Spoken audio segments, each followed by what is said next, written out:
to Movies, Films, and Flicks. I am Mark Hoffmeyer, and joining me is a man who is currently recording this episode while riding a massive sea beast. It's John Levingood. Oh my god, I'm getting like slime all on my inner thighs from this. Like, you gotta keep these sea beasts underwater. That way, like, the mucus level on their skin to protect them, it doesn't bother you as much. But the moment you're out of the water for more than like 30 seconds, you just like notice this gel. It's not good. It's like when you have too much hand lotion and then you're like, what do I do with the extra hand lotion or like the sanitizer during our COVID pandemic? If you get too much, you're like, do I put it on my elbows? Like, where do my elbows get dry? I gotta tell you though, man, you look good. I mean, the goo, listen, you're currently riding a beast that's 1 kilometer in size. The sound is great. I mean, goo's spraying all over the coast.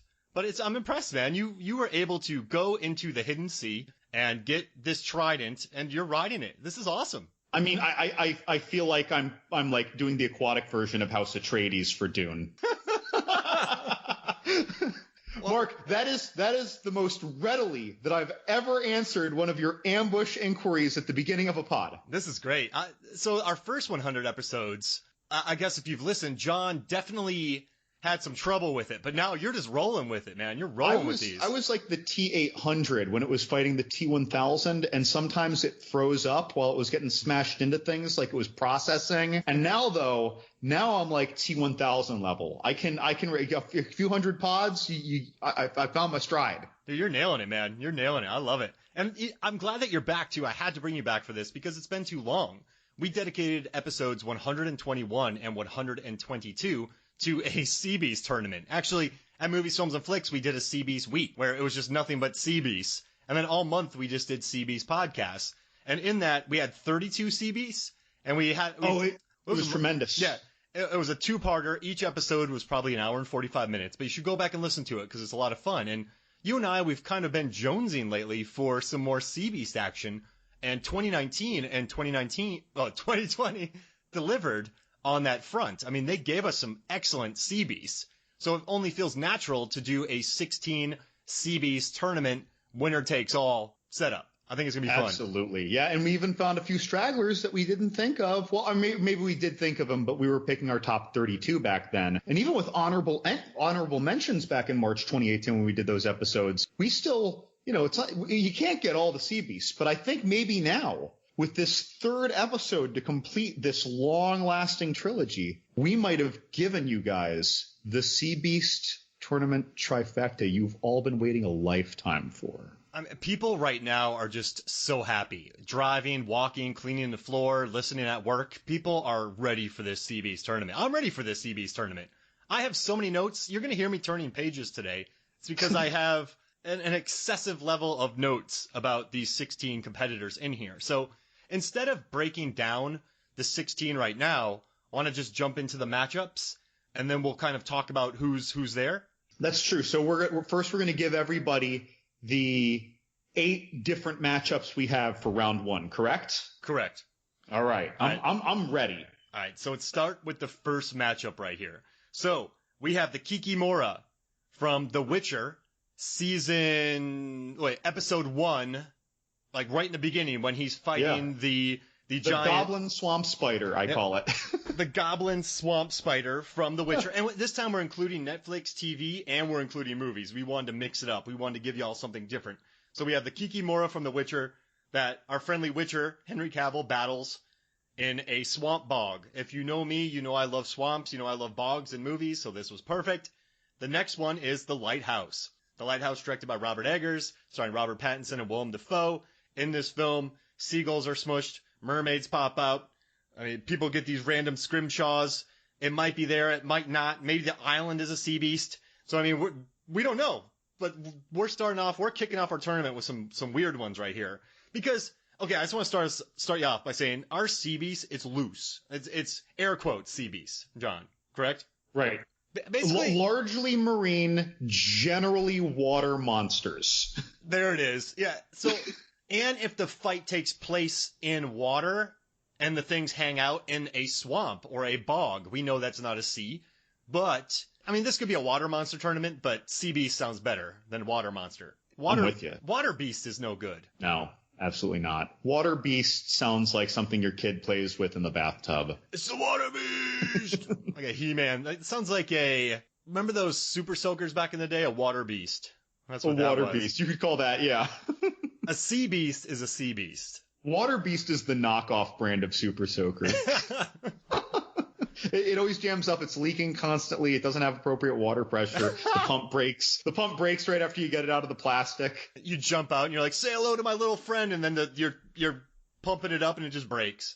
It's like a water balloon broke in your hands. It just snaps in half. With fish mucus. That's the water beast. The sea beast would not. The sea beast would blast water. I mean, I could take you out with a sea beast water gun, John. Oh, I mean, sea beasts are dropping glops of mucus when they're out of the water. And so we talked earlier, and I think we have a justification for this and what should move on and what shouldn't. We picked the lighthouse to move on, and we'll talk about that more in the next round. But I think the reason we had the Witcher, the Kikimora losing, the swamp bog. I have my notes that are really weird in here. They called it in the game. It's a cockroach, spider, shrimp, and the fight starts off in kind of a deep in the water. That's a deep bog for the two of them to emerge the way they did. There was no water surface turbidity for like the first 10 seconds of the show. And then all of a sudden they come out. So like they must be 10, 20 feet below the surface. Did he, I guess he went in there and dove for the Kikimora. I don't know. Either that or they were fighting ashore and it drew him into the water, kind of like the long-haired guy in the black onesie in Lionheart, taking him into the pool. Oh my God, we should have done the Lionheart onesie pool guy. What a great pool fight too. Oh. Underrated pool fight. But that guy had like no body hair. He shaved it all. Like I don't think he had any sea beast mucus. So disqualified. I found out in Slavic mythology, these things are more human-like. Well, this thing did have this, like, what I would call a goblin-like head. Oh, for sure. Yeah. Right? Even though everything else about it, like all the limbs and then those little mouth-like limbs, like it had them all. The chelicerae, they would call them in arachnology. It had all those limbs, the abdomen, the cephalothorax, but then the head was just this boy, that was like a boglin. Remember those toys, the boglins? Yeah, a goblin. That was like a boglin given Guyver technology, like that horrific sci-fi monster technology from the Guyver. So it's like a spoglin, a spider goblin boglin. Yes, that is exactly what it was. And I think this one didn't move to the next round. We love it, but obviously, because it doesn't spend that much time in water. It seems like it could creep around. Also, there's a scene where it's holding the Witcher down, Henry Cavill, and Henry is just standing there trying to grab his sword. And this Kikimora has probably 8 arms, and it just waits for him to grab the sword, chop his arm off, and then it gets stabbed through the head. It's sad how it dies, because he's just going to leave it in the bog. That's going to be a gross bog with that thing laying in there. But it kind of went down easily, I would say. Easily for the Witcher. Yeah, for the Witcher. I mean, you and I would be toast. Even together, combined. Yeah. Like, combined, we might hold it off a little bit, but I have a feeling we're going to lose. That thing doesn't look susceptible to drop kicks. It would trick us so easily. It would throw the spikes at us, we'd catch it, and we'd go, ha-ha! And then its 2 other ones from somewhere else would just impale us. And then it would go, ha-ha! And then, as you and I are just laying there, we'd be like, that was a good gag. Good job. We appreciate it. You got me. And then it looks at us and goes, wow, you're giving me props for that? I'll let you live. And then we just go away and we go to the place and have a pint. That's it. We'll go to the Winchester. Yeah, the Winchester. But I mean, it looks cool. And they obviously were battling in the water. It's a neat whenever I say sea beast, just know I'm rolling with Spoglin, bog monster. I just like saying sea beast. But obviously the lighthouse, and we'll talk about it later, the lighthouse should move on. Definitely. I'm with you. We'll get to it, yeah, like you said, but I just got to say, if for no other reason than the mystique, because I like to lump all of the creatures we see, some spectral tentacles, the mermaid itself, the birds themselves, the general insanity. I feel like this is a manifestation of the Lovecraftian spirit of the island. Oh my gosh. Yeah, or it's just in their heads, but I refuse to accept that. I want what you just said more.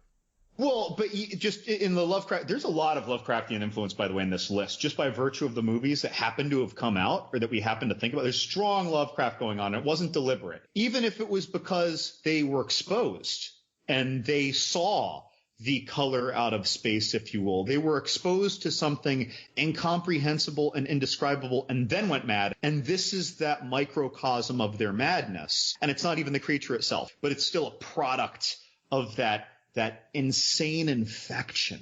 And the turpentine didn't help.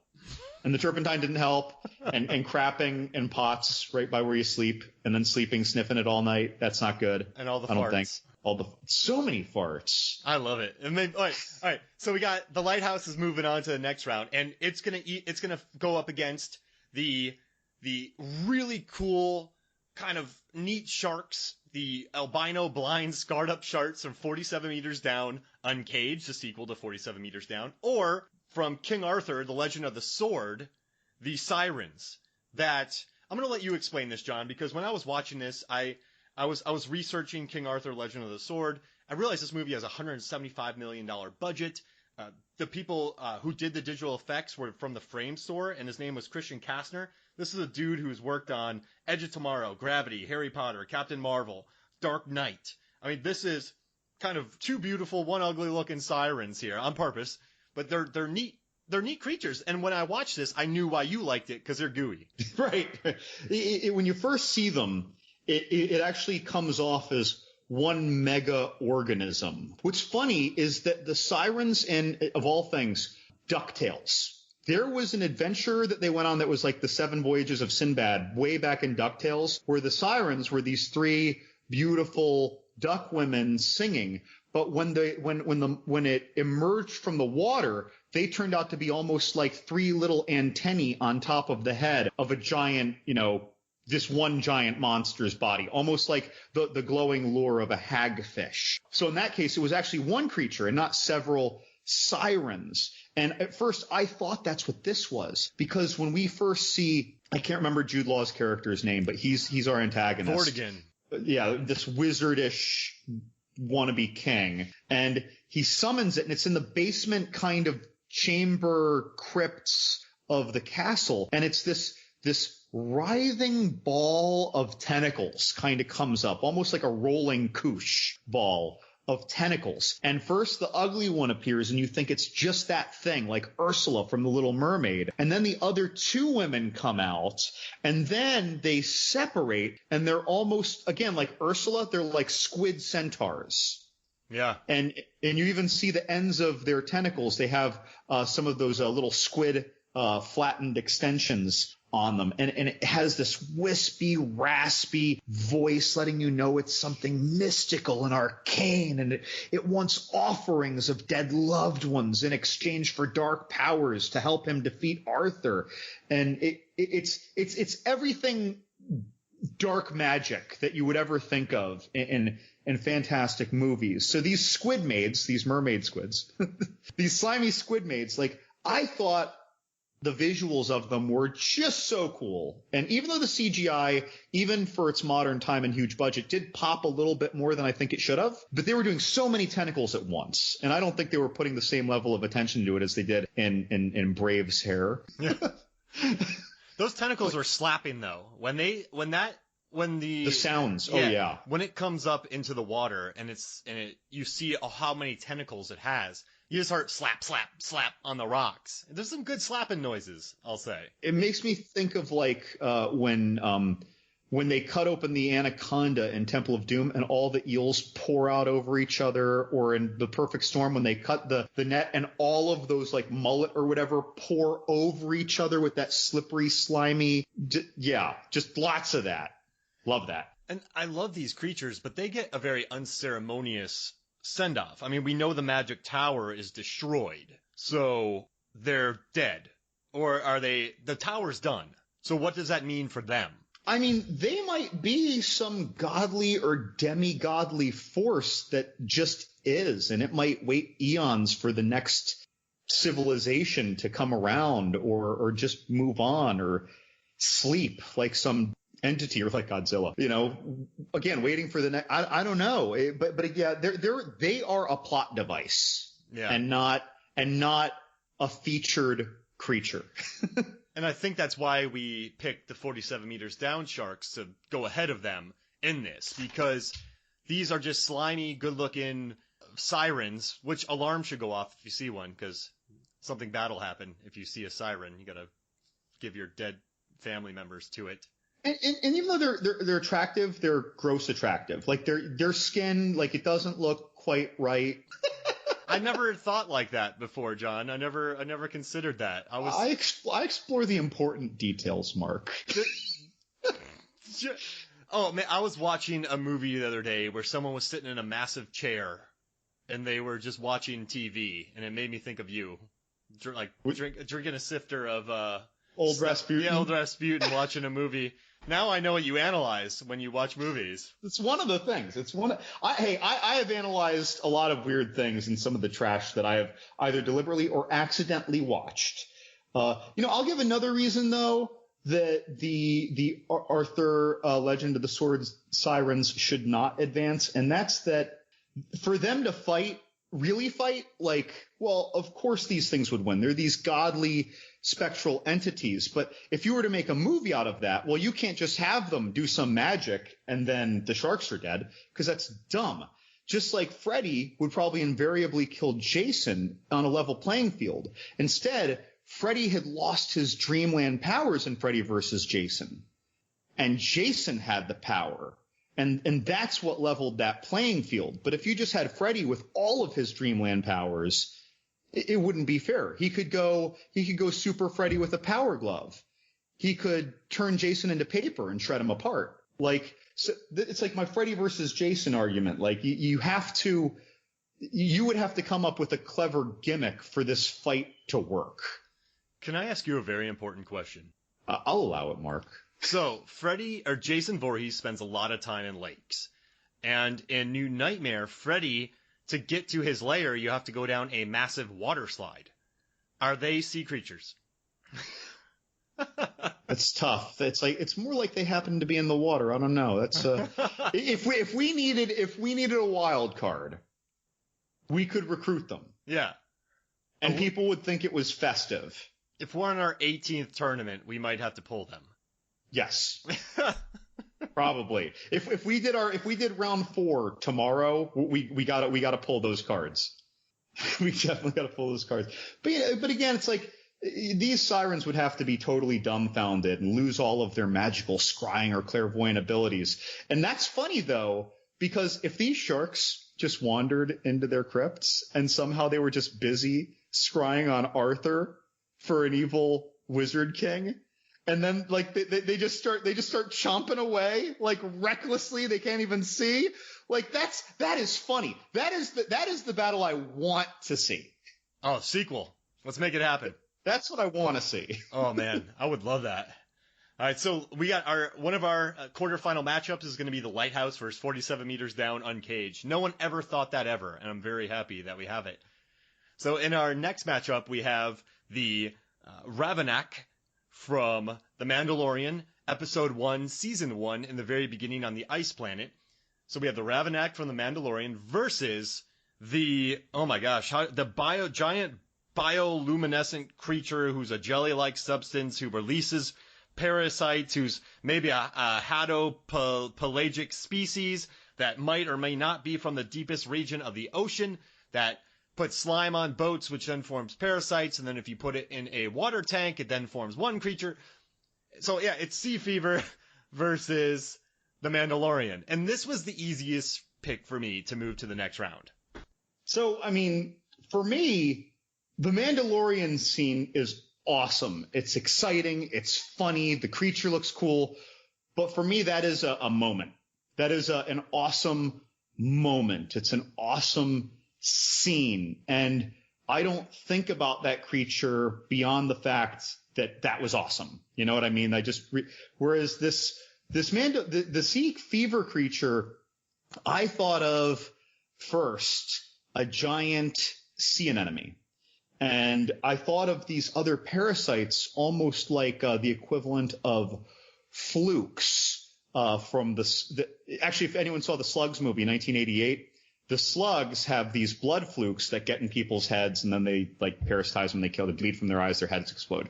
In the bay, the larval phase of this crustacean that eats their tongues and stuff in that movie, The Bay in 2012, their larval stage is like a krill stage. Krill are like a crustaceous larva.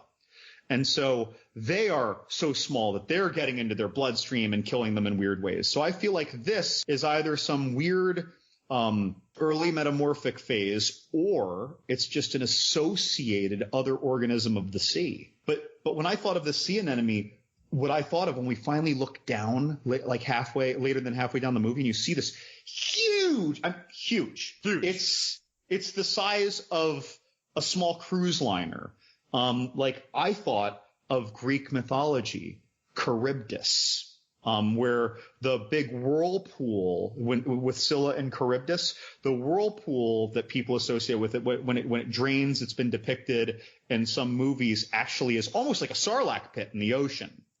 Just this big mouth of a thing that swallows ships. And so to me, the first thing I thought of was like, I wonder if the writers were making this Charybdis and then just giving it some clever biological aspects. So like this creature is cool. Like I can just talk about this creature.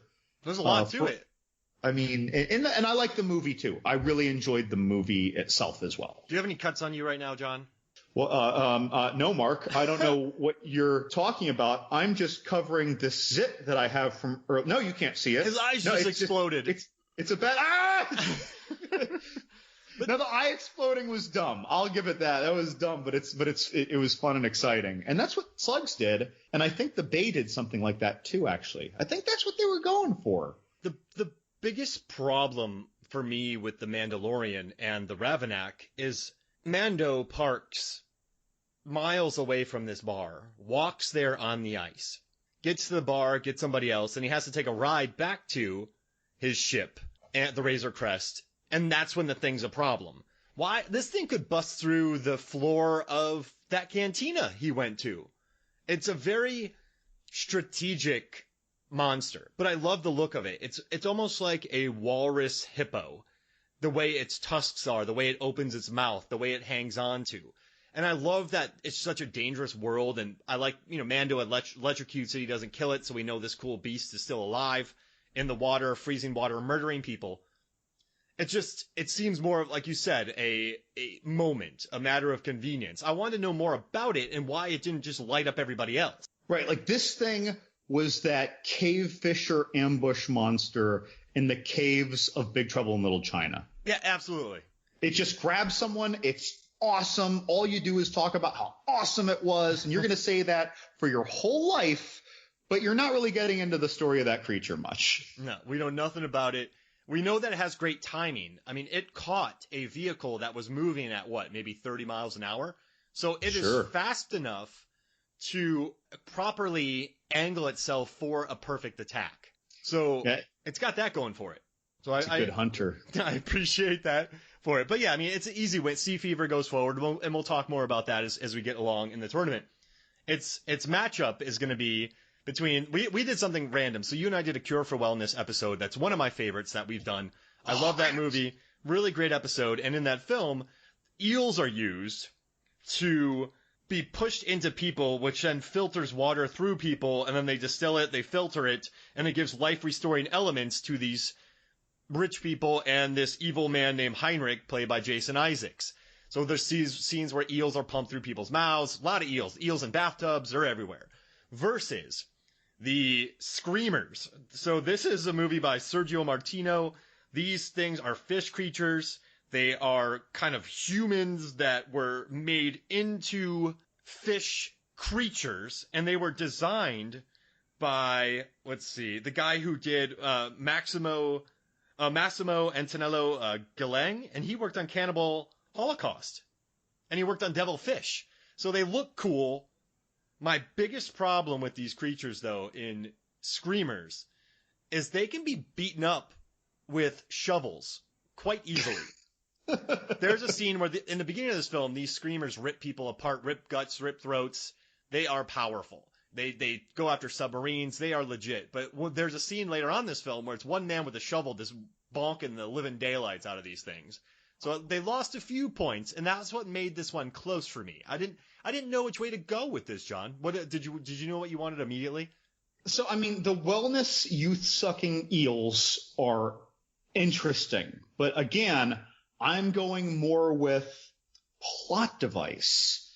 They're a really neat thing, but we're really talking more about the Mad Doctor when we're talking about them, right? And they don't do anything particularly cool that the Doctor doesn't make them do.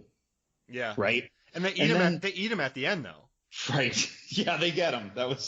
And they eat, I don't want to get weirdly graphic, but when the girl goes into the pool, if you've seen the Cure for Wellness, like there's some really weird things happen with these eels. So they're very memorable, but they're moments, they're plot devices. The Screamers, by the way, is the American released cut of the movie The Island of the Fishmen, which is the English translation of the original title. And the original title was more of an Italian adventure film, fantasy adventure.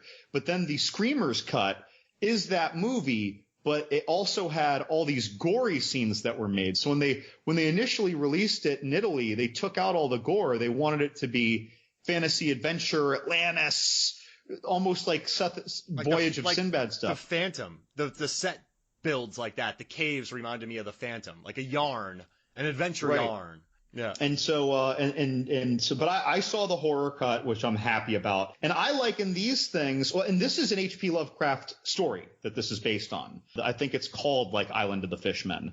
And these creatures, I would believe then, are the deep ones that are created that serve Dagon. And I think that's really cool. They didn't get into Dagon. They just got into the deep ones. But I like that. Yeah, that human meddlesome creation of these things for some vector of greed to get the treasures from Atlantis. This was a weird movie.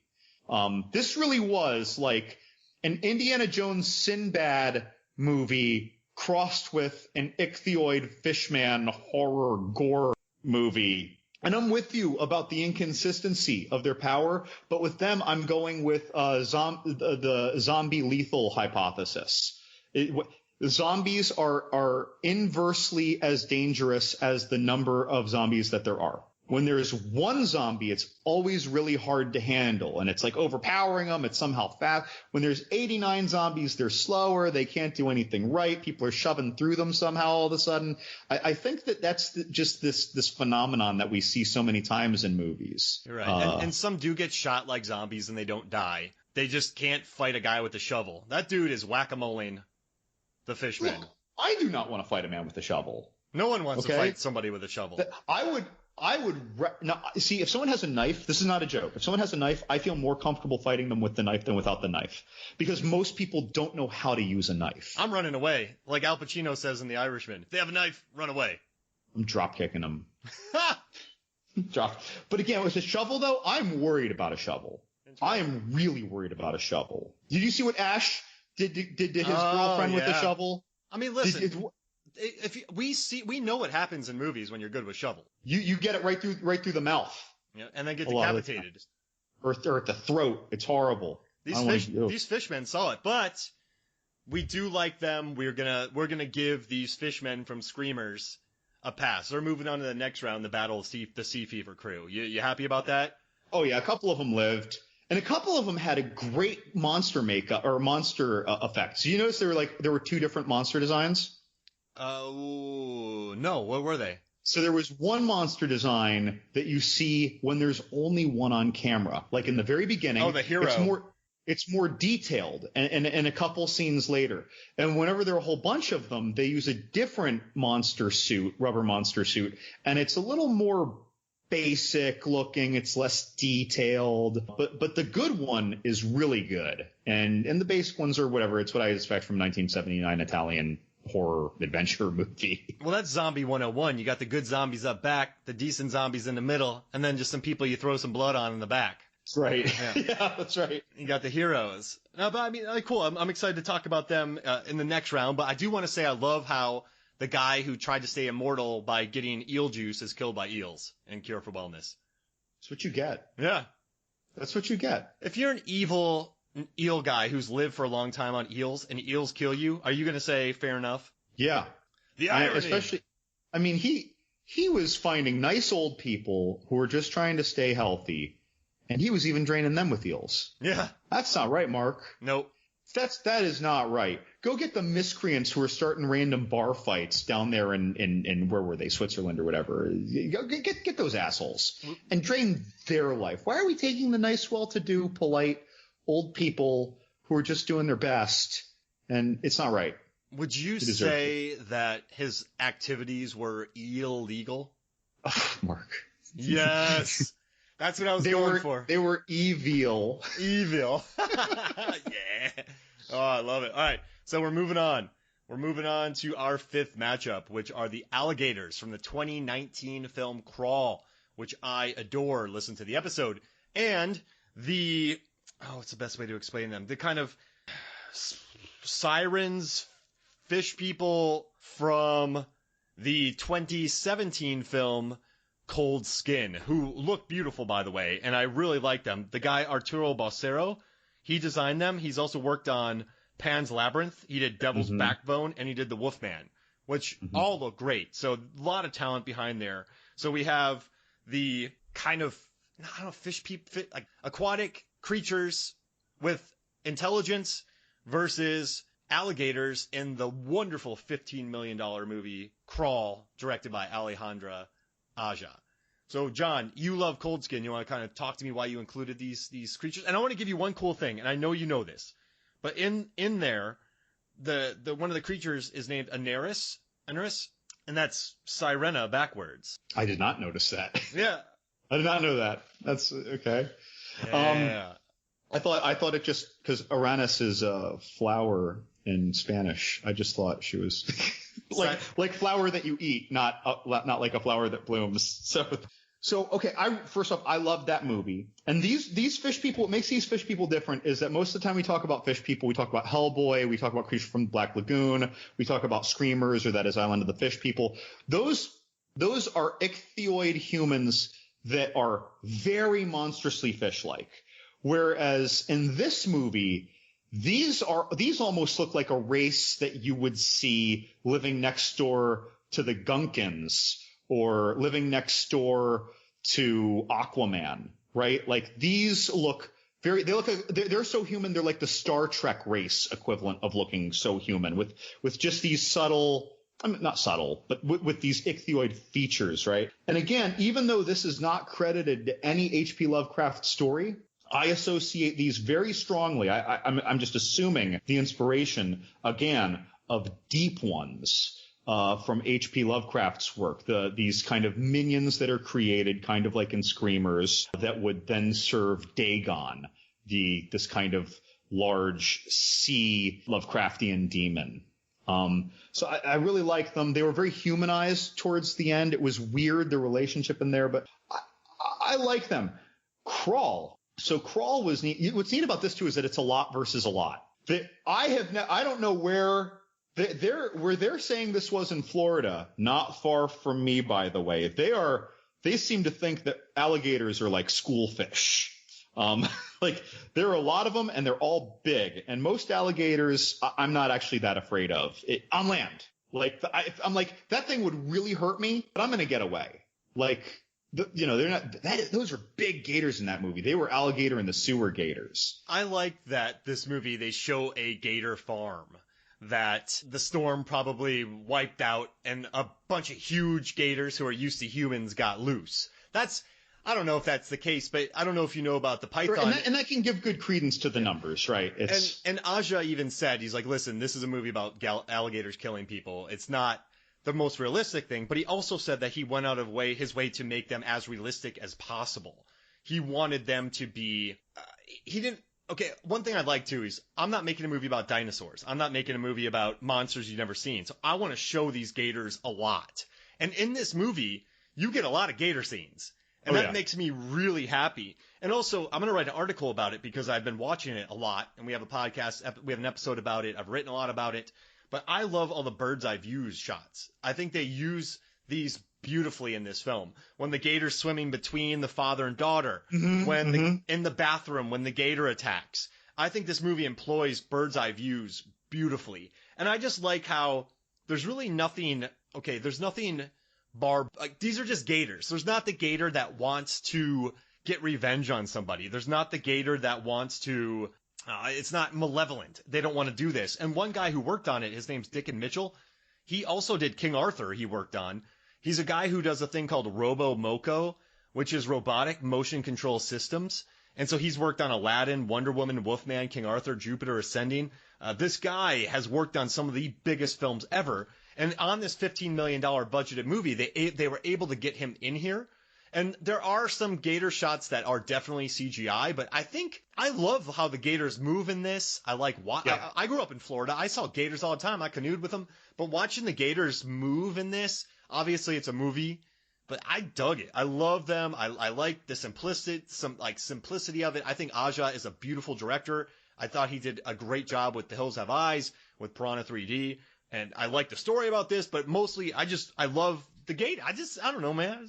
Give me a gator movie. Gator. Yeah, I remember seeing some criticisms about this movie because they thought the gators were too fast. I don't mean land speed. I mean they're just whipping actions. And what's funny is just a couple days ago, I had met my uncle for lunch at a place in Tampa that has this artificial pond nearby, but over time alligators end up everywhere. There was a sign that said, beware of alligators, whatever. And I'm just looking in there to see if there are any, and I spooked a gator. And that thing was all out of the water. And it was like a blink. It's like that thing, you'd think that it had a rope around it and someone yanked it in. It was so fast.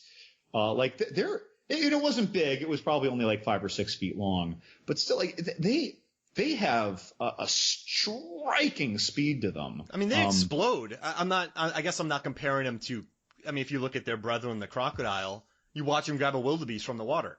I mean, these things are meant to sneak up on you and explode. They're the linemen of the reptile world. There's short bursts in that. But I love them in here. And listen, I dug Cold Skin. But mostly for me, Cold Skin's more about the ambiance, the atmosphere, the world, the shots, the rocks, the breeze, the wind. You feel it all. And I dig these creatures, but they get their butts kicked by Ray Stevenson and that other dude. They get pretty wiped out by him. And I don't know. I like the gators more. As a species, the cold-skin deep ones seem to pack no actual menace outside of just their numbers, because they are like World War Z free-running, climbing up the lighthouse that he's in to try and get to him. And he's apparently just unloading 1,000 rounds a night, fending them off. Yeah. I don't know. I like them. I like the design. I like the movie. But I think for me, Cold Skin's more about the atmosphere.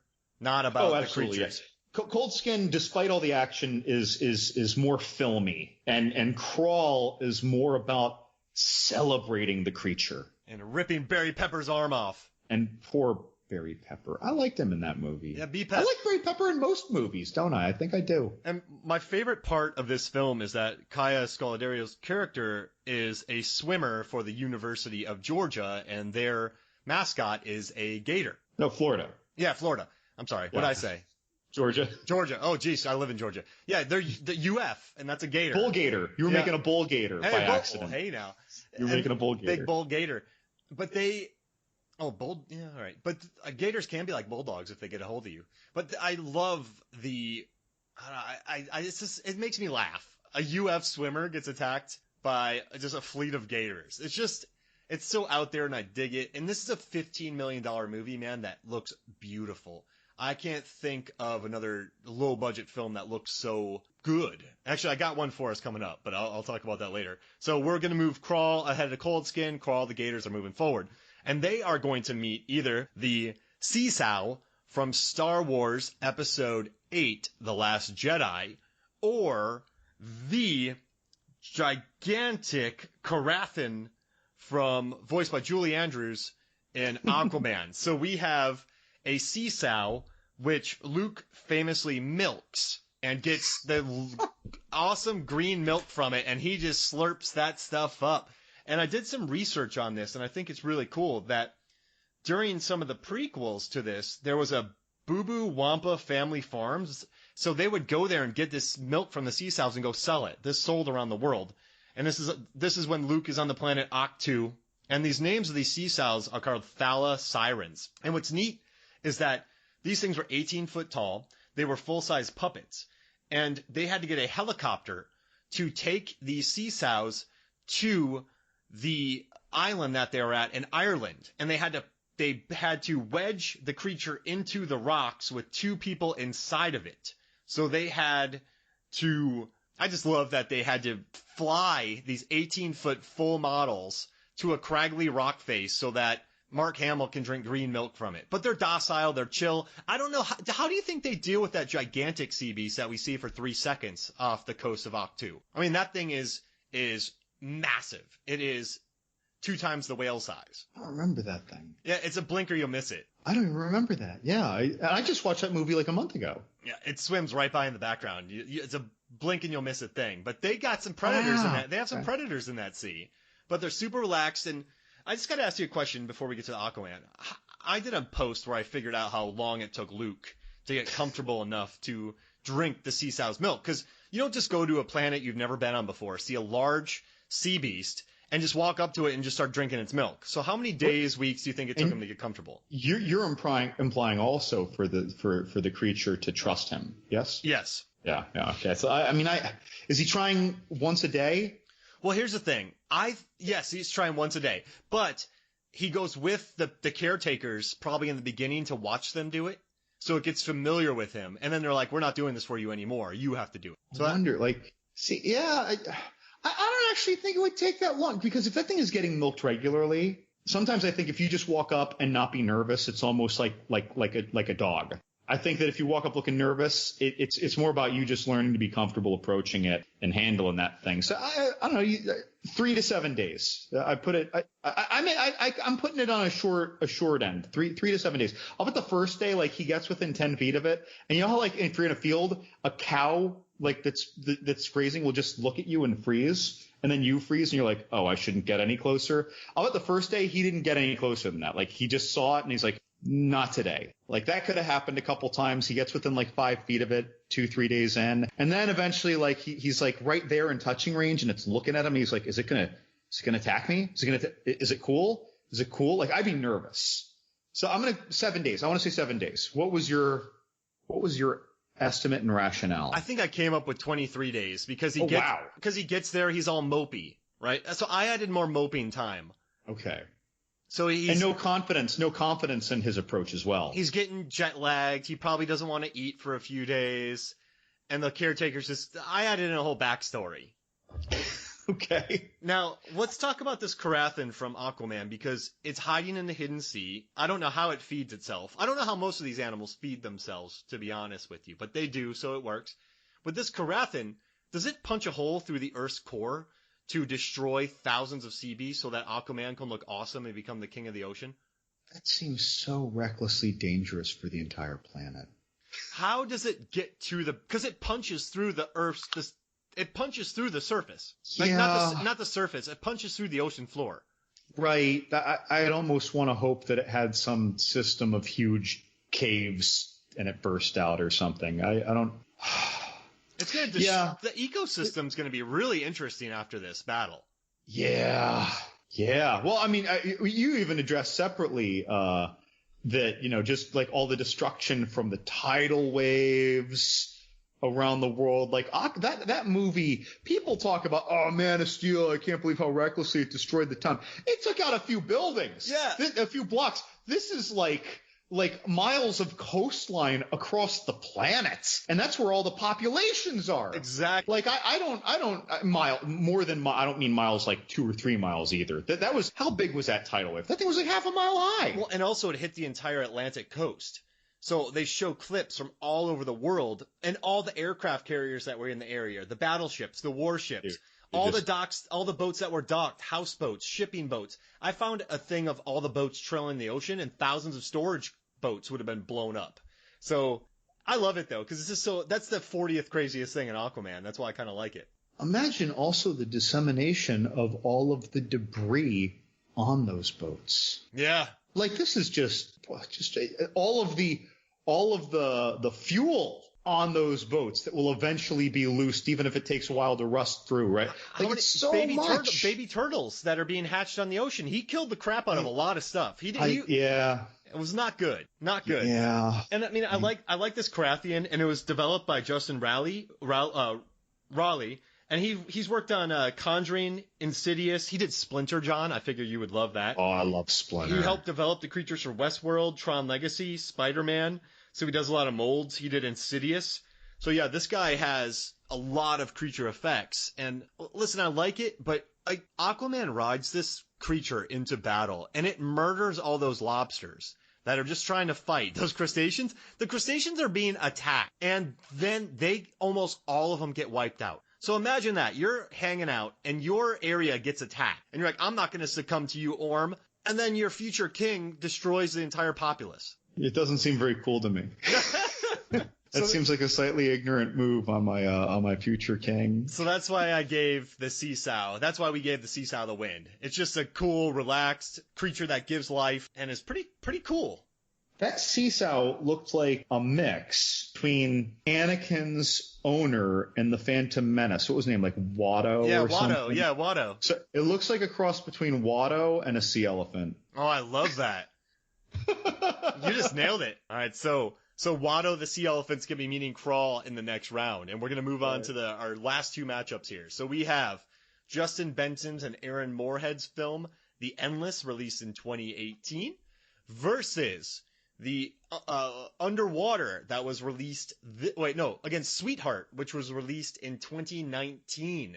It is a kind of sea beast trapped on an island film that features a neat sea beast created by Weta. So John, tell me why you wanted Sweetheart in this competition. Well, I had just seen it on your recommendation, as it turns out. I never would have watched it. I was happy I watched that interesting little film. But so that creature, I really like that creature when we get some good looks at it. I at first, when you just see it jump out, like I'm just like, is this a humanoid thing with a sharky head? Like I don't think I like this. And then when I started to see it up close, I'm like, oh, this thing looks cool. And I like the way they had it move when we got to see more of it. And it reminded me of the 90s cartoon show Street Sharks. If you made a horrified version of one of the characters, these bipedal limbed but shark-headed humanoids in Street Sharks, yes, with the big head. I loved it. The head of this creature, and I thought J.D. Diller did a good job with he did a good job showing it. This obviously wasn't a big budget film. I like that it lived in a hole in the ocean. I don't know, for some reason I love that aspect to it. And I don't know. You know what, man? Any monster movie's cool with me. So when I watched it, I was like, this is fine. I like this sea beast. As long as I think it's so important. Like, does your monster look cool? People might think that's the most important thing, but I actually go more with how your monster behaves and how it physically moves is more important. You can have a really basic bitch of a monster, but if it has great movement, like honestly, think about the lipstick demon. Now, don't get me wrong, it looks cool and it looks menacing, but by design, it's very basic. It's a bald dude with hair on the sides popping out and a big nose, and then it's just, let's color him up. Let's make him Darth Maul colors. Let's give him I think he had a tail that you only see like once. But it's like by design, there's nothing particularly cool about the monster. It's how the monster behaves that breathes life or dread or terror of that realized horror into it, right? Or just the animalisticness, if you will, of the creatures in Crawl. A great looking CGI alligator that moves in a way that seems stupid or floundering, all of a sudden you're taken out of the film, right? And so this was neat. And then totally to contrast that in The Endless, there's the creature that we sort of kind of see briefly as a shadow in the water, like once. But I wasn't a huge fan of The Endless. I really liked what they tried to do, though. It's a really cool concept. You loved the movie, I think, yes? I think it's really nice. I love how the two of them broke their cycle. The two of them broke the pattern that they were in, and I really like that about it. It's just it's low budget. It's done well. It's done smartly, and there's a monster in it. There's a malevolent, evil monster, and there's a lake creature, which I love. I call it Lake Cthulhu. Yeah, it just starts spreading. Thing's massive. I feel like it looked like, yeah, like it had just a lot of tendrils. It seemed like it was very large. And then just instead of like the madness of like going insane like Mandy or The Color Out of Space, maybe this was the more grounded.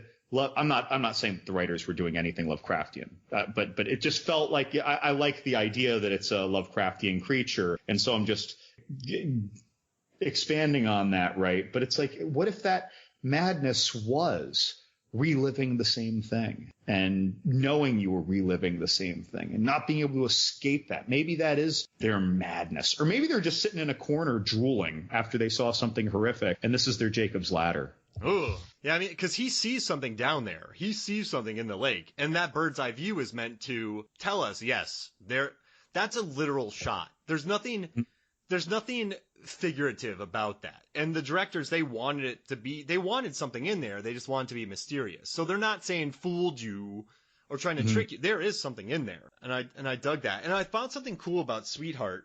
The guy who worked on this, his name's Robert Giles, and then Adam Howarth, and then Elio Foxworthy.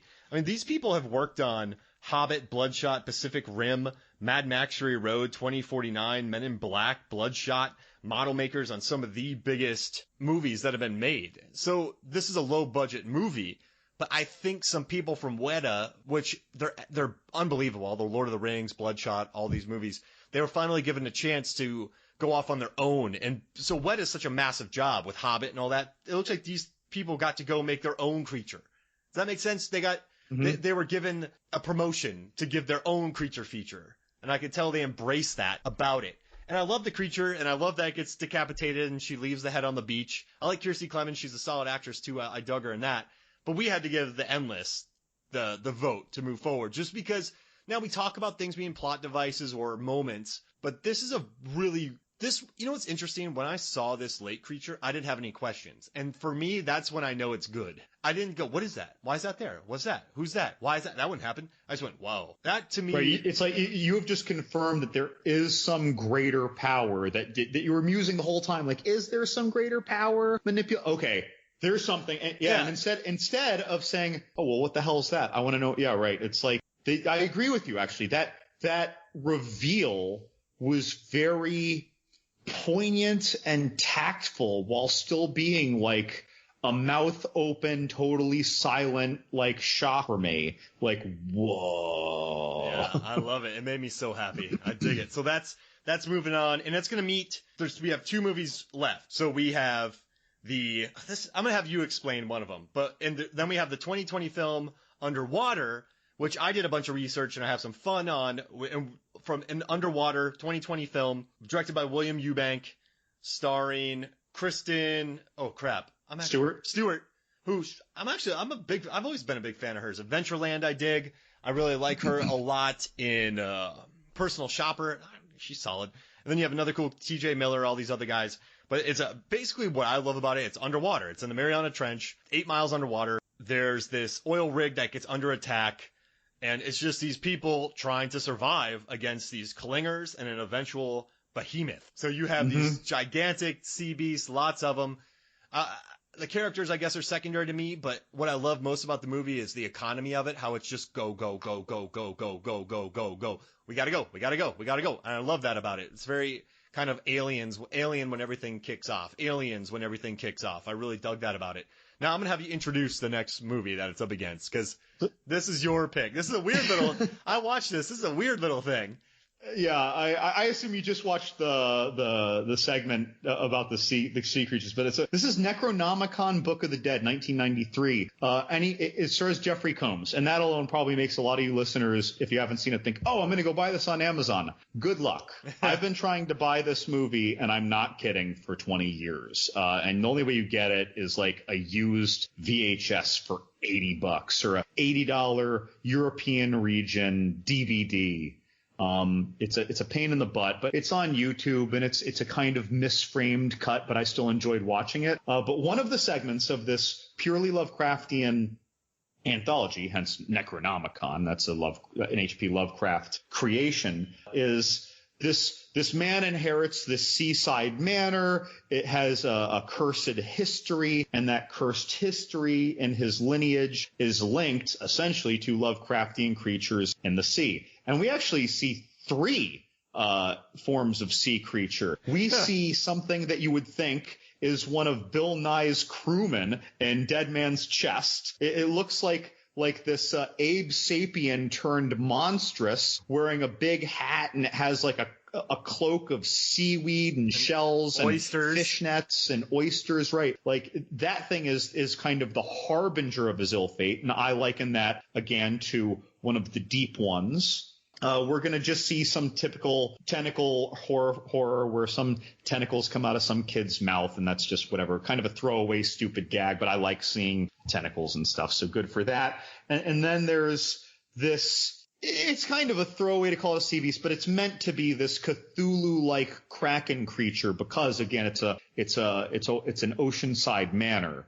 It doesn't look like it would, I guess it looks like it would be a sea beast, but it's not coming out of water, which takes it out. This is just a lot of cool monster effects. It looks like a large version of the one-eyed creature from Big Trouble in Little China. Sure. I mean, I guess that's one way. If you need a visual reference, think about that, but times 8. If you cross that with the monster aliens at the end of Howard the Duck, their heads. How their head was like a claw with a mouth in the middle, except these claws are actually tentacles. It's a totally bonkers looking thing, but that is a big creature effect that they made, a physical creature, but really it's the Fishman. Actually, it's the Fishman Harbinger though that I would use as the draft pick to represent this movie. That was subtle, it had mystique, it wasn't about killing or action for that thing. That was just the harbinger of this cursed family's doom, the new generation of this cursed family's doom, and I thought it was a neat looking thing. And what I liked about it is Tom Savini was a consultant on this movie, but I don't know, like Bart Mason worked on this, and so Bart Mason, he worked on It, RoboCop, he worked on Civil War, Terminator 2, Zombieland. This guy knows his stuff, and also Todd Masters, the Todd Masters crew worked on this. These are the people who just did the recent Child's Play. They did Slither, Legion, Belko Experiment, American Mary. They did the prosthetics for Arrival and Demon Knight. So these are people at the top of their game working on this. And this is another one of those movies where I think it just said you get to make a lot of creatures. You get to design. And I think this is a special effects person's dream to get on this film. And you can tell they dug working on these things. It was kind of weird seeing the oysters and shells hanging off that guy because someone has to put those on him, it looked like.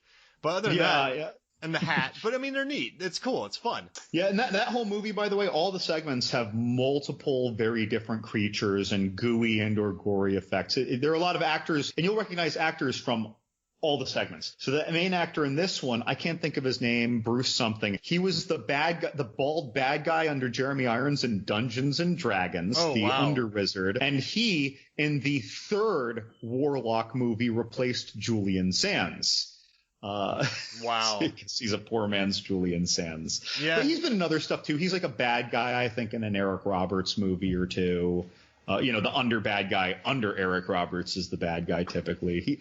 But the other ones all have people that you'll recognize, which I think is cool too, this movie. I don't know how this hasn't had a DVD release. I'm upset. I wish I owned this. There must be something going on with the licensing rights or whatever. It's in the YouTube comments, people were complaining about the framing, and someone said that's why it doesn't get taken down.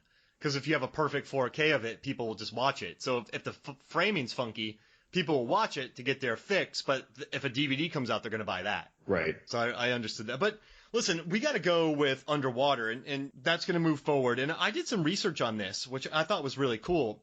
So they shot this movie years ago, and eventually Disney bought out Fox, and it got shelved for even longer, and then the post-production phase was a long time. So William Eubank, the guy who did The Signal, had 2 years to work on this movie in post-production.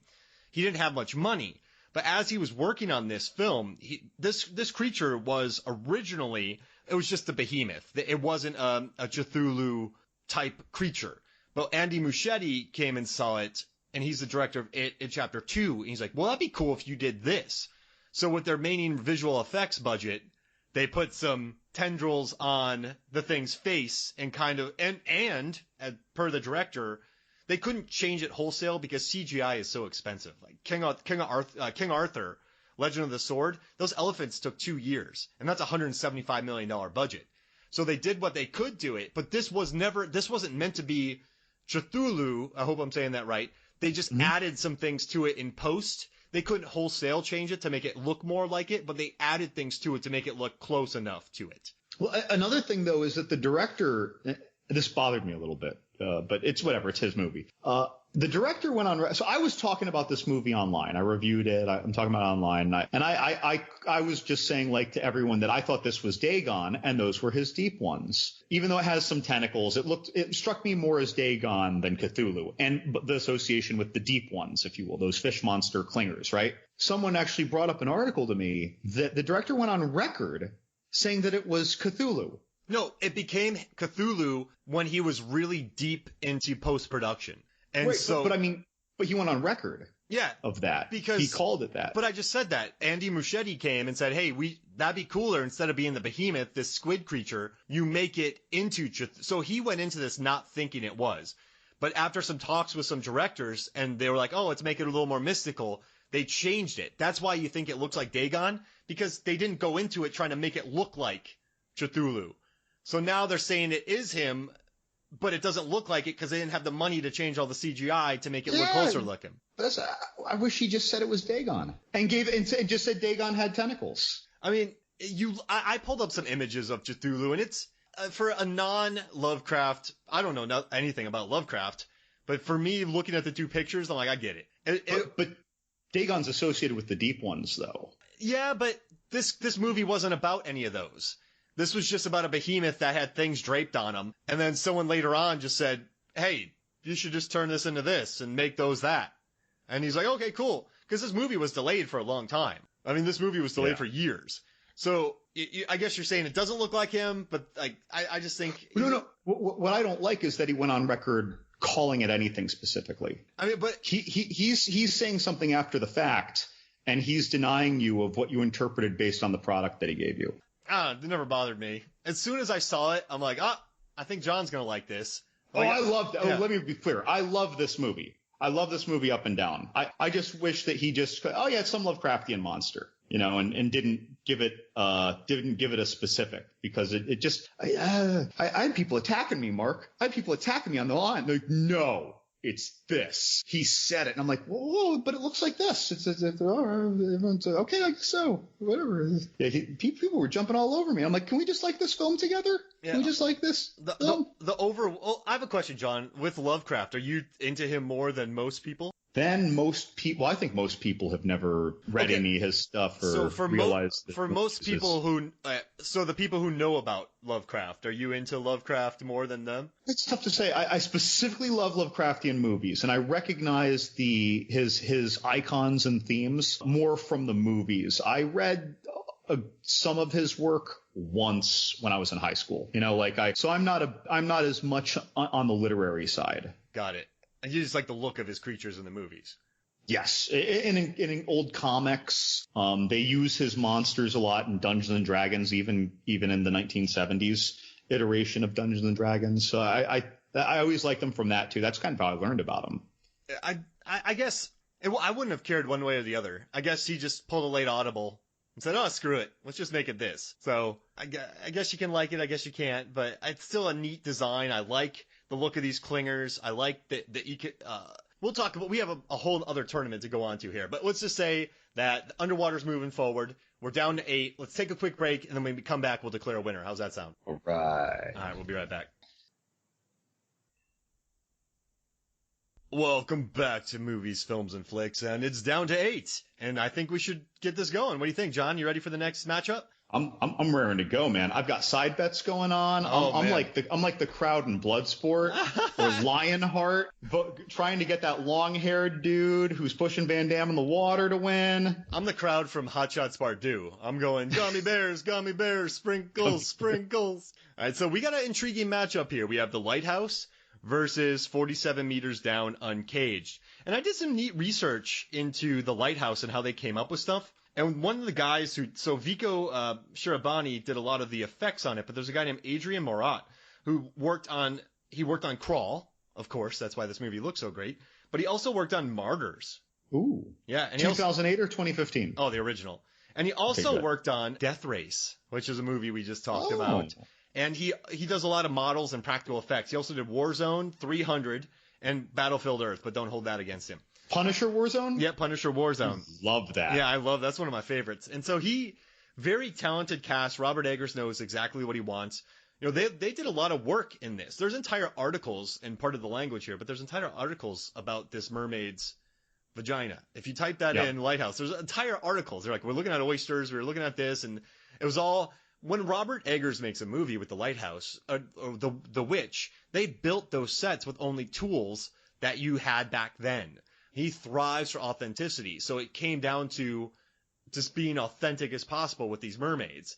And I like it, but I got to go with the 47 meters down on caged sharks, because I came across an epiphany here. There's a beautiful article from The Ringer, and where they talk to this marine biologist who works at Florida International, like FIU, I think, one of the universities there. But he talked about how, obviously these sharks are blind. They've evolved over many, many years. I don't know how they're eating. I don't care.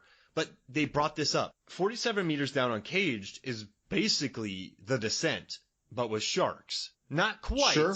It's the numbers of the monsters are the biggest difference, but I feel that. I get that. The more I think, I'm not even thinking like, I'm just getting bombarded by scenes, and it's like, I get that. I just love the looks of these sharks, though, John. I like the first 47 meters down a lot, but these things are just these blind. What I like most about, they're pale. What I like is how scarred up they are. I feel like they've cannibalized each other throughout the years. And these things just look like they have seen things in these caves.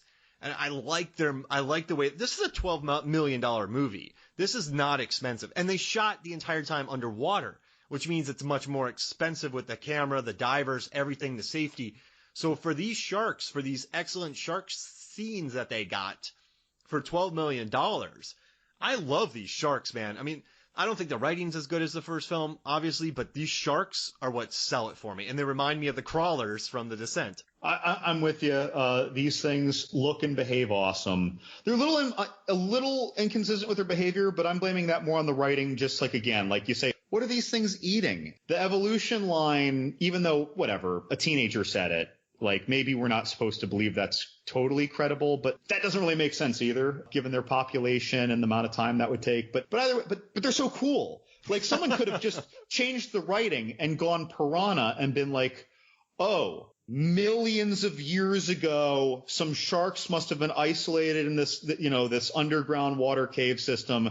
They must have been eating, insert something here. And then when we were blasting to get into this submerged city, that must have opened it up. Like, and then it's all solved, right? This is an easy writing fix. I think the writing was just a little lazy about what they were and how they got that way, and so, but they again, I'm with you. They look so cool. I think some of those scratches, by the way, they looked like there were sets of deep thrashy cuts. I almost wonder, was that from thrashing in a fight with another shark and just scraping across some of the stone or statues? And interesting about those cuts is they almost made them look just like 10% zombie-ish. These things look like cuts that never fully healed and have a mild festering quality about them. They look like they would hurt still.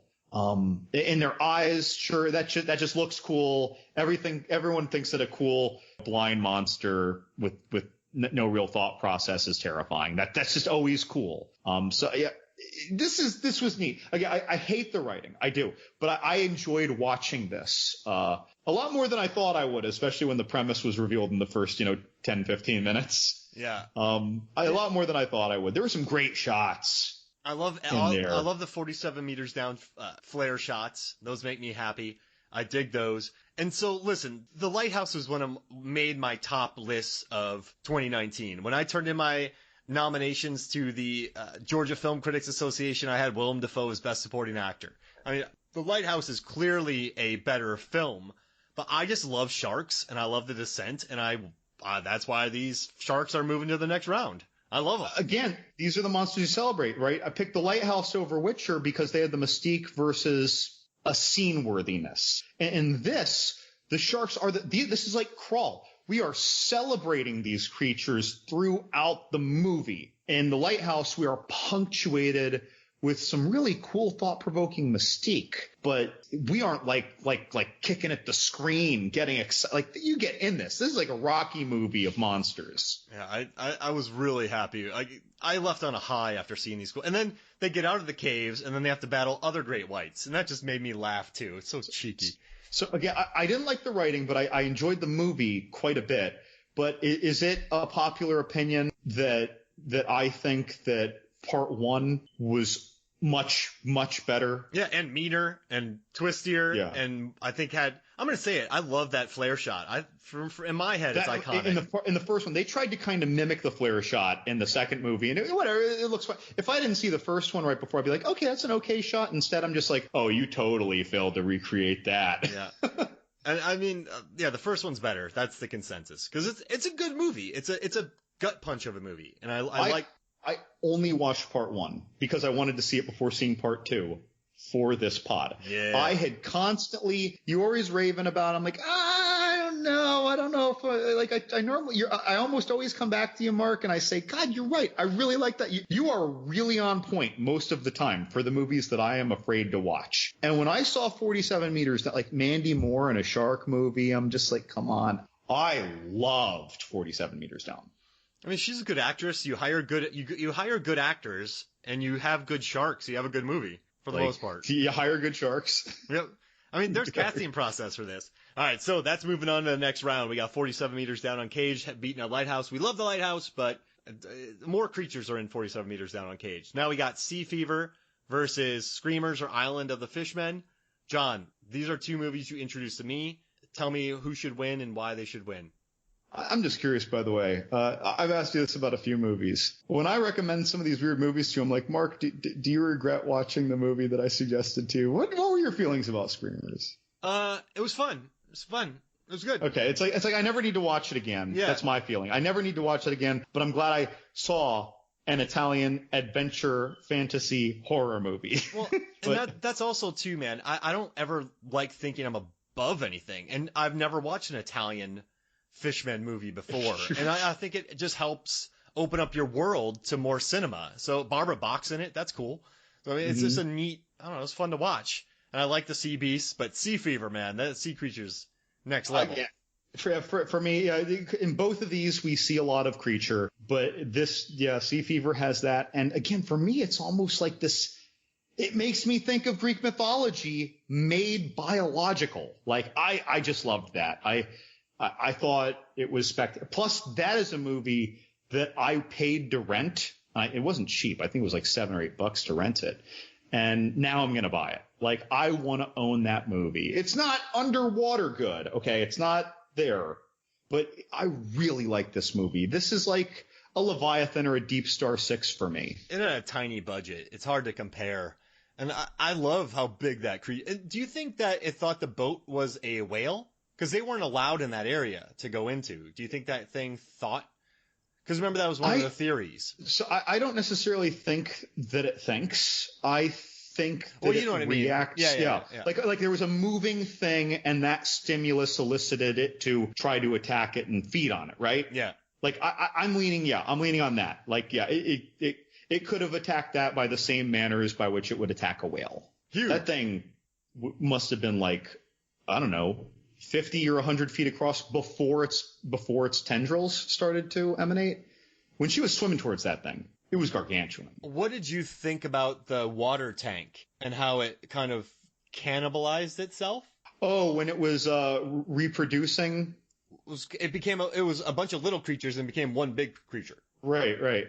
And and that big creature almost made me think of the larval thing that they found on someone in Underwater too. Oh yeah.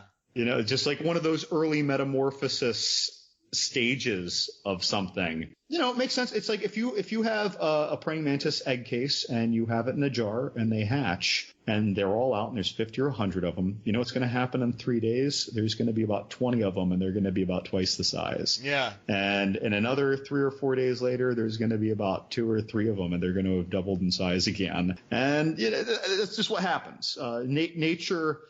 Nature isn't very kind. So often, you'll see people on social media say humans are the only species on the planet that kills each other for, it's like, no, nature just does this inherently. All the primates are doing it. Mantises are doing it, thinking things though, like apes are doing it. This is not abnormal. So that makes plenty of biological sense. It's just doing what it had to survive and in an even more mindless state than its mother creature. It got through the whole of the boat. Right. And I still want to come back to, though, I think that is a secondary organism and not necessarily reproducing of the main or otherwise there would be multiple of these giant Charybdis-like anemone monsters. Wow. In the world. So I'm going with kind of like the blood flukes in snails hypothesis rather than the krill from the tongue eaters in the bay, where it's an earlier life stage. The snail flukes are just a parasite in the snails. Maybe this is just some organism that's associated, like a clingerfish. Yeah, or remora. Right, the remoras on sharks. Like, maybe this is like that. Got it. Just hypothesizing, by the way. I'm just making up a story for the movie, but I really like that. I mean, it's got to be sea fever. All right, so Sea Fever's moving on, all right, to the semifinal, and then we're gonna have Crawl versus The Last Jedi. Now, I'm a little conflicted here because the reasons that I really like both of these things are so different, but I feel like the trend though is that when you have two things that are awesome, but one of them is celebrated on screen more. Yeah, you got right because this seesaw or the thalassiren, it's kind of played for a gag. Right. For Luke to get his milk. So I love that they built the 18-foot puppet and they took it by a helicopter to a remote Irish island, and Mark Hamill chugged milk and got it all over his beard. But this sea beast was a gag bit. It didn't get the full. I love its personality. It's super chill. It's just sunning itself. It's like, what's up, guys? The alligators in Crawl though, they're there the entire film, and there's a scene where an alligator throws a thief, and then another alligator catches him. It's ridiculous, and it's beautiful, and it's Alejandro Aja at his best. So I got to give it to Crawl, man. I got to do it.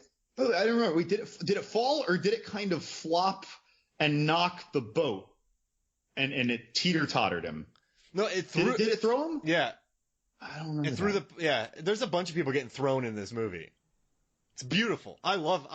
I'm telling Quentin Tarantino's favorite movie of 2019 was Crawl. That's a statement. Yeah, listen, dude. You know what makes me excited, and we've been doing this for years, and I teach film, and it's $15 million, and this movie looks. I don't see $15 million movies looking like this with the actors, Barry Pepper, Kaya, like good actors. It looks good. Like it's just a good looking $15 million movie with gators that I love, and it makes me happy.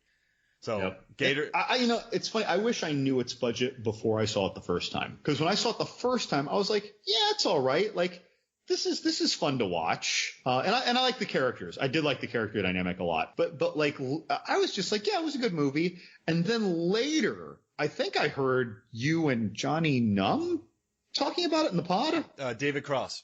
Okay, but I heard you guys talking, or Johnny Num just loved it too, or something. But I saw commentary maybe between you guys on social media. But when I found out the budget, I was just like, wait, what? Like I was dumbfounded. It's the same thing with Sea Fever, but I knew a little more about that thing's budget ahead of time. But yeah, like that. I wish I knew that before I saw it, because then when I saw what I saw on screen, I would have been like, wait, what? Even more so, it would have changed it for me. And I suppose that shouldn't be the way that I judge a movie necessarily, but I would have appreciated it more. And I think the next time I watch it, because I've only seen it the one time, I ordered it, bought it, and watched it. And I think the next time I watch it, I'm gonna enjoy that a lot more. I love Crawl. All right, so we're down to our last quarterfinal matchup, and it's between the Endless and Underwater. Now listen, I love the Endless. I love what Justin Benson and Aaron Moorhead did. I love that lake monster. But at the end of the day, Underwater is underwater and with nothing but sea beasts. Variations of, like 3 different variations of sea beasts. Am I going to take Lake Cthulhu that I don't really see, or Mariana Trench Cthulhu that I holy crap see? Yeah. Now, as far as budget-wise and effectiveness, I love the Endless. Just the way they shoot that. There's mystery there, but there's not mystery there. I just like how Underwater, there's no mystery there. I mean, that thing comes out. That thing is big. That's a it's not big very monster. long That's before a big you know creature. that there are monsters. It's just that you gradually learn more about what the monster or monsters are.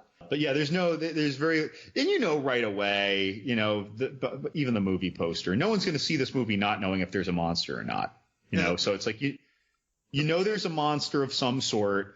And, oh, gosh, this thing got smashed, and now there's a leak. And, okay, in minute 2, there's this water washing down, and a couple people die. Like, so, I mean, you know what's happening. You just don't know exactly what did it. The poster wrecks it because it has that gigantic monster mouth. Yeah. Because the first trailer didn't give away the giant monster. It just showed let's see, what are their names? What are the names of these things?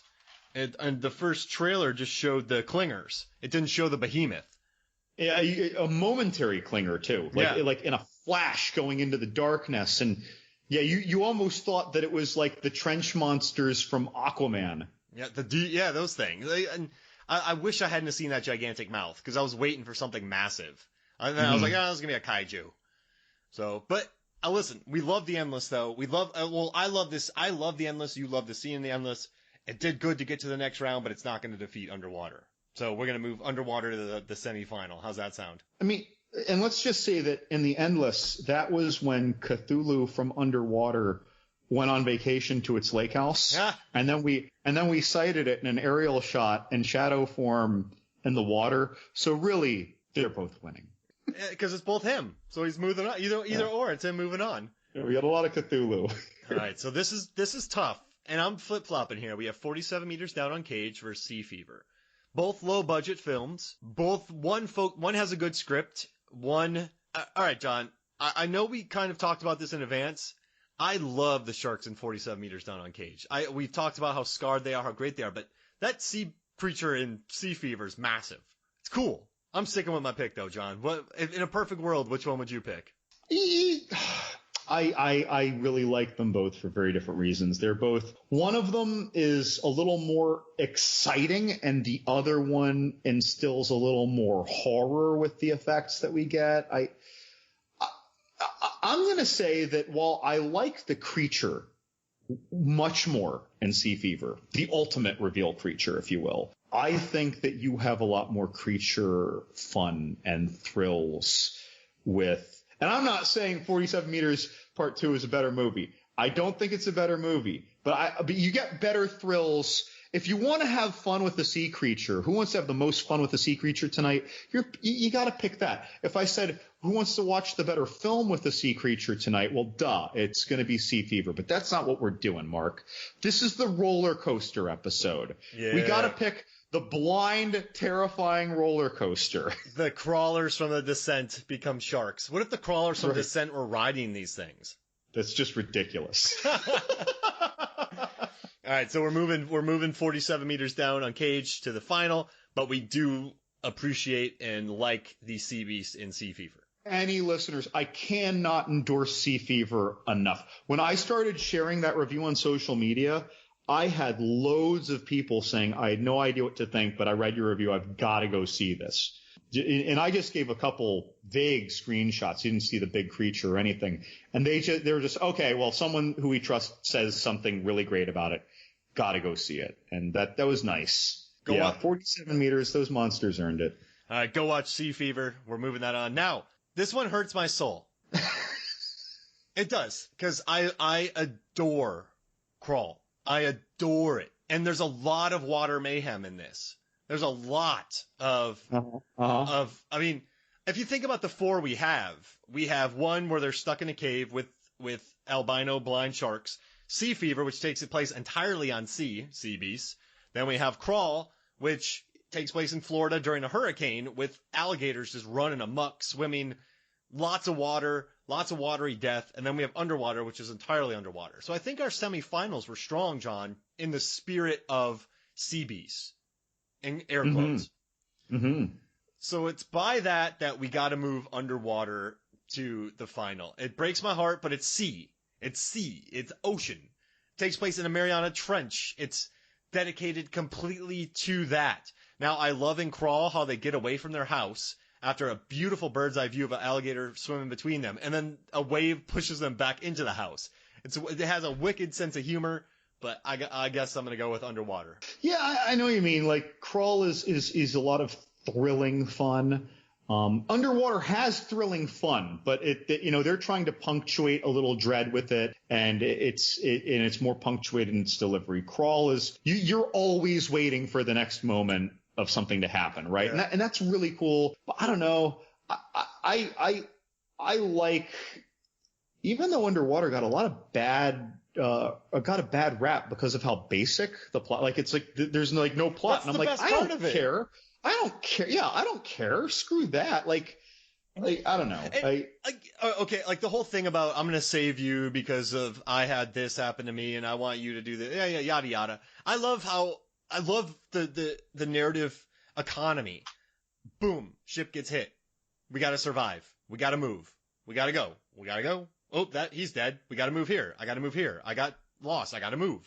Like that's good storytelling. I don't care. And we do learn about the characters. We just learn about them through a filter of their reactions or reflections of what they're going through. Yeah. And that was cool. Like, I love T.J. Miller's bits. I wish he had a little more, but I guess they didn't want it to be too funny of a movie. But I love the stuff with him and his bear and some of his snarky remarks to the other girl who was scared. Like, And me, I get really excited though whenever I see again, let's get past me being annoyed that they gave the creature a name, a specific name, right? I loved seeing that creature. I loved that creature was there.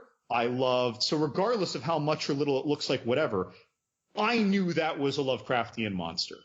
Period. The end. And I was thrilled by it. I love that. When do you see that? Like a big Cthulhu monster. Like, that doesn't happen. You see a hand in the end of Cabin in the Woods. You see a giant shadow in The Endless. When have we seen a giant Cthulhu monster? It doesn't happen. What are they in Pacific Rim? Kaiju? Well, I mean, they're just kaiju. Yeah, they're kaiju, and none of them really have a Lovecraftian look to them. Got it. They're more Godzilla.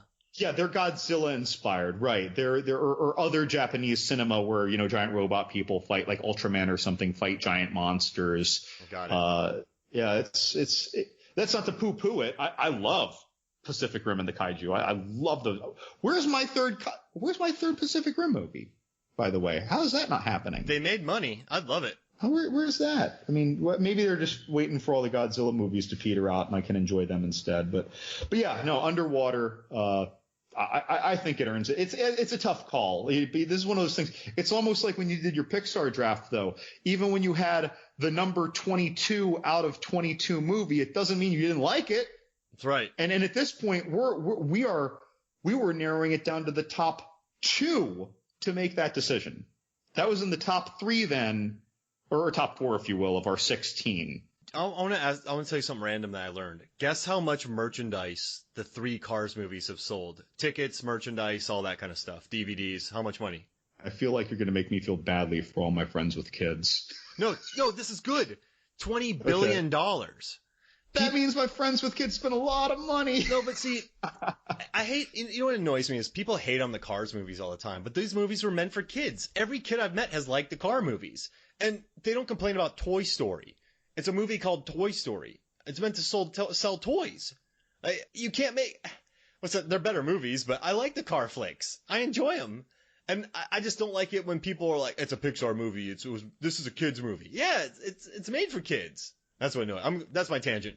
Look, I had no interest to see Cars. I saw some clips and I realized I'm glad I didn't see Cars. But to me, I wasn't slandering it for that. It was just like, no, this movie's just for the kids. I think people just saw Up and those other films and just got used to the maturity of the storytelling.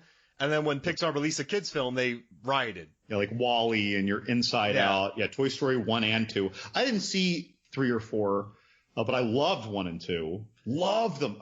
And they all even had that sexual tension with Bo Peep and Woody. Like, that was great. The very adult-like competitiveness, not childlike, adult-like competitiveness between Buzz Lightyear and Woody. Why am I talking about this in the CB spot? Here we go. I actually just listened to Mark and the Lambcast fellow. I can't think of his name.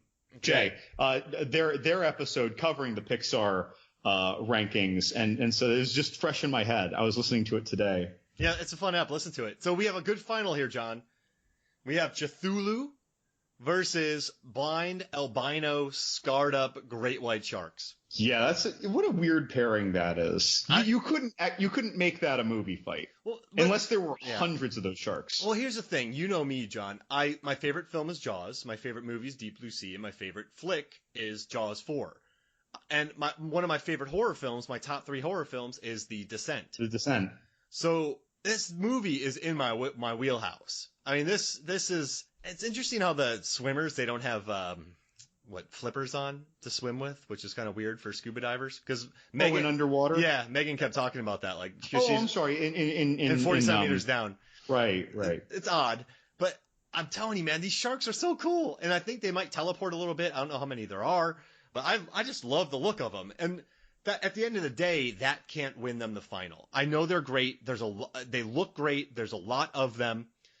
A $12 million movie does not go sparingly with them. There's some really neat shots. But at the end of the day, Underwater gives us something newish. Kind of new. But full-blown sea god. So right. Full-blown sea god. That gives Underwater. Now, if I had to watch either or, I'd watch 47 Meters Down. Really? I'm going to buy both. It's fine. I'll own both. It's fine. It's saying, it's like I'll eat a filet mignon, a 7-ounce filet mignon over a 6-ounce filet mignon. These aren't the filet mignon of movies, but I love the creatures in them. I'll just watch whatever. But I'll say, if I was to watch a movie frequently, if I was to watch one of these movies and not the other once a month, 47 Meters Down Part 2 might win. Sharks trump all for me. But if I had someone in my house who had never seen either of them, and they're like, which one should I say? I'm always going to say Underwater. Yeah, that's true. Because I do think the actresses in the Underwater movie are fine, but the dialogue's an excuse to kind of get them in the water to get killed. But I still don't understand the logistics of this 8-mile oil rig and how they built that, and they're going to rebuild it. I mean, how long did that take to build with the pressurizing? But at the end shot, the Cthulhu, the sacrifice, the clingers, the little thing, the T.J. Miller, the stuffed animals. I guess I gotta give the win to Underwater. I want to see what you think too. Would you win? I mean, 47 Meters Down Part 2 or Uncaged. That's, if you had to pick one of these two to be your desert island movie, it would be 47 Meters Down Uncaged, right? Yeah. That's your desert island movie. But in my opinion, if I only get to watch one movie one time a year, I'm picking Underwater. And I mean, dude, that final beast is cool. What we're doing though, let me tell you the why we're conflicted, Mark. A winner had to be picked. We're movies, films, and flicks, and we are comparing what I would call a movie to a flick. Yeah. They are not the same rank. Uncaged is an awesome flick. Underwater is an awesome movie. Neither are films. I don't care what went, in terms of there's no storytelling or development whatsoever. So no matter how much went into other shots in this, neither are films, but we have two things of different rank, and that makes this difficult. And it's like comparing, hey Mark, okay, what's better, your favorite ice cream or your favorite candy? Like, I don't know. It's like, I can't do it. It's like, what's better, your favorite meat dinner or your favorite dessert? These are weird things to compare. Yeah. Dinner or dessert. Wait, what? Yeah. No, it's a great point. And one's a flick, one's a movie, and they both found unique ways to put a spin on their creatures that feel new and fresh. And so, but I mean, at the end with Cthulhu. You know what though? I think that Underwater is the movie that deserves to get a little more support. I don't think it got a fair shake. And we're already doing plenty of service to 47 meters uncaged just by talking about it this much, because I think a lot of people, like me, I would have totally passed it up. I would have passed both of them up. And so now I'm glad that I saw them. I'll probably buy part 1. I don't know if I'll buy part 2. If I can buy a double pack, though, I'll pay the extra premium. I definitely pay the extra premium for that. Like, I'll pay $16.99 for a Blu-ray pair, or $20 for a Blu-ray pair of them. But yeah, no, I'm pretty satisfied with this. It almost makes me want to look back and see who won parts 1 and 2 of our CB pod and see who would win in a 3-way Royal Rumble. Oh, we should do that. Well, that'd be in fun. a future pod, we can assess that. I like that. You can call it back. Yeah, let's do that. And then also, I don't feel too bad about Underwater winning this round, and it deserves it, because on Movies, Films, and Flicks Facebook, I put up a poll, and guess who won? Between 47 meters down Uncaged and Underwater. Guess which movie won? I didn't see that. I've had a busy few weeks, though. Guess who won? Well, I'm hoping it's Underwater. Oh, wait, because Uncaged won on that? Yep. Oh, no way. I'm a little surprised. Okay. Good for it. So 47 meters down, Uncaged won on Movies, Films, and Flicks Facebook, which we run a bunch of great polls. You should go check it out. But yeah, I mean, we picked Underwater. Our followers picked Uncaged. So both movies won. It's like the endless. Well, if you had a different guest with you today, though, that final might have gone a different way. Crawl would have been the final. Or Crawl would have been right, depending on who you had. Yeah, like that could have been in the final, or this final could have gone a different way. It's almost like when we talk about our top 5 anything. It's like, well, on Wednesday, this is my ranking. It always changes, man. Yeah. Like favorite Kurt Russell film, it's different every day. What's more important is that they were among our tops. That's right. Well, this was fun, man. Thanks for joining me. Absolutely. All right. So, any final thoughts before we get out of here? I just realized how hard it would be to drop kick a monster underwater. I could just drop kick it into the water. You know what would have to happen is you would have to be parallel with the ground. I'd have to go underneath you, like we're ice skaters, run on the surface of the water and kind of throw you as fast as I can towards whatever is there. We would pull an Iron Lotus Blades of Glory drop kick. Yep, but underwater. Underwater. Could you beat up the onesie guy underwater? You versus the onesie guy. And... From Lionheart? Yeah. I can beat that guy up. Right. I can beat that guy up. But Van Damme didn't really realize how to fight yet at that point. I can beat that guy up. All right, I don't have to say anymore. So for me, Mark Hoffmeyer, and for John Levingood, this is Movies, Films, and Flicks. We'll see you next week.